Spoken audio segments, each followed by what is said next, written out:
নমস্কাৰ মৰম বন্ধুসকল, তোমালোকৰ মৰমৰ channel Bharati irrigation and infrastructure সকলোকে প্ৰথমতে স্বাগতম জনাইছোঁ।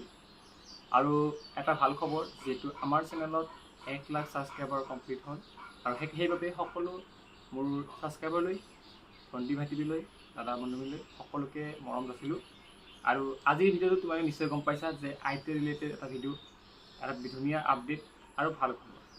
কাৰণ বহুতো ছাত্ৰছাত্ৰীয়ে মোক সুধি আছিলে, দাদা আমাৰ যিটো IT এখন নটিফিকেশ্যন ওলাইছিল বা চিডিউল ওলাইছিল, সেই নটিফিকেশ্যনখনৰ মতে টাইমবোৰ হ'ব নেকি?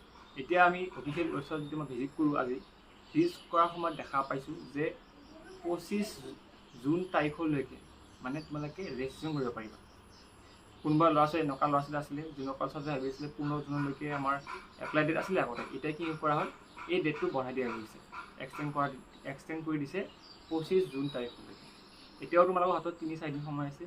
যদি কোনোবা ল'ৰা ছোৱালী তোমালোকৰ বন্ধু বান্ধৱী হওক, তেখেতলোকে কি কৰিলে ৰেজিষ্ট্ৰেশ্যন কৰাৰ থাকি গ'ল। কোনোবা ল'ৰা ছোৱালী এনেকুৱা যদি আছে, তেনেহ'লে তোমালোকে এতিয়া তোমালোকে খবৰ কৰি দিয়া যে তোমালোকৰ 25 জুন তাৰিখলৈকে তোমালোকে ITI ৰেজিষ্ট্ৰেশ্যন কৰিব পাৰিবা। ঠিক আছে। আৰু তোমালোকে 25 পিছত কি 26 জুন তাৰিখলৈকে তোমালোকৰ কি থাকিব, ডকুমেণ্টছ ভেৰিফিকেশ্যন কৰিব পাৰিবা।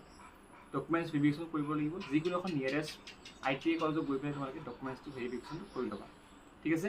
এটা ভাল খবৰ, যিহেতু আগৰ যিখন নটিচ আছিলে সেই নটিচখন এতিয়া চেঞ্জ কৰি দিছে, মানে যিটো টাইম টেবুল আছিল সেই টাইম টেবুলখন কিন্তু চেঞ্জ হ'ব। ঠিক আছে। এতিয়ালৈকে সেয়া চেঞ্জ হোৱা নাই, আগৰখনৰ মতে চলি আছে। অফিচিয়েল ৱেবছাইট আগৰখনে আছে চিডিউলটো, কিন্তু চেঞ্জ কৰি দিব। আপডেট যেতিয়া অফিচিয়েল ৱেবছাইট যেতিয়া আপডেট হৈ যাব, তেতিয়া তোমালোকৰ অট'মেটিকলি এইটো চেঞ্জ হৈ যাব।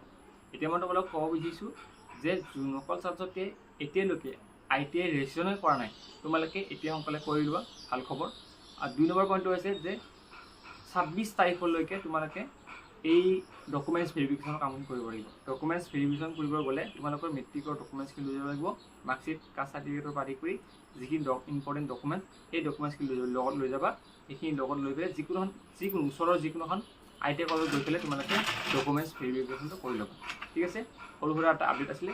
নেক্সট ভিডিঅ' আমি ভালদৰে আলোচনা কৰিম, কেতিয়া কাউন্সেলিং হ'ব, কি হ'ব। এতিয়া ধৰণৰ কোনো আপডেট অহা নাই, কাউন্সেলিং কোন তাৰিখৰ পৰা হ'ব, কিন্তু এতিয়া আপডেট এটা পাইছোঁ মই যে তোমালোকৰ ৰেজিষ্ট্ৰেশ্যন প্ৰচেছ আৰু তোমালোকৰ ডকুমেণ্টছ ভেৰিফিকেশ্যনৰ ডেট কি কৈছে বঢ়াই দিছে। Thank you so' much.